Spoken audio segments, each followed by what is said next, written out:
Баршаңызға сәлем достар, қош келдіңіздер менің каналыма. Бүгін мен сіздермен мясной пирог рецептімен бөлісетін боламын. Осы видеоны соңына дейін қарап, каналыма тіркеліп, лайк басып комментарий жазуды ұмытпаңыздар. Бізге керек ингредиенттерді айту дейін: ұн, сүт, тартылған сиыр еті, картоп, пияз, жұмыртқа, ашытқы, қант, сары май, сұйық май және тұз. Алдымен ашытқы ашытып аламыз. Жылы сүтке қант, ашытқы, 4 ас қасықтай ұн салып, жақсылап араластырып, 10 минутқа қоямыз.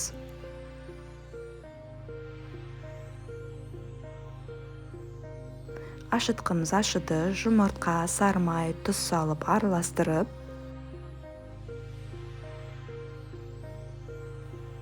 ұн салып қамыр илейтін боламыз. Иленген қамырымызға 1 ас қасық сұйық май құйып, тағы да қамырды илейміз. Қамырымыз осындай болып иленіп шықты, бетін жауып, 1 сағатқа бір көтерілгенше қоямыз. Пирогымыздың қоспасын дайындайтын боламыз. Пиязымызды 4 піштілеп, ұсақтап турап шығамыз. Картопымызды ұсақтап 4 піштілеп тураймыз. Туралған картоп пиязымызға тартылған сиыр етін, тұз бұрышын қосып, жақсылап араластырамыз.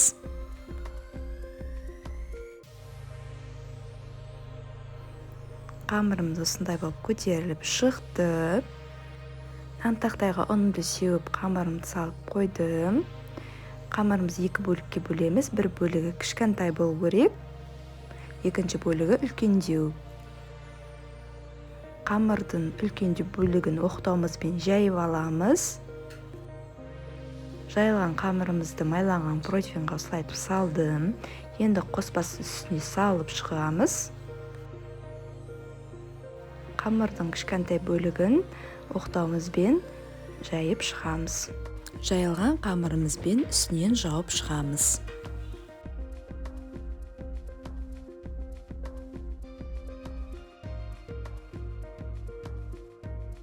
Пирогымыздың үстінен осылай пышағымызбен кесіп шығамыз.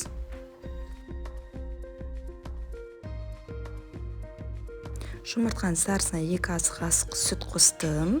Пирогымыздың үстінен жап шығамыз. 180 градусқа 25-30 минутқа пісіріп аламыз. Міне достар, мясной пирогымыз дайын болды.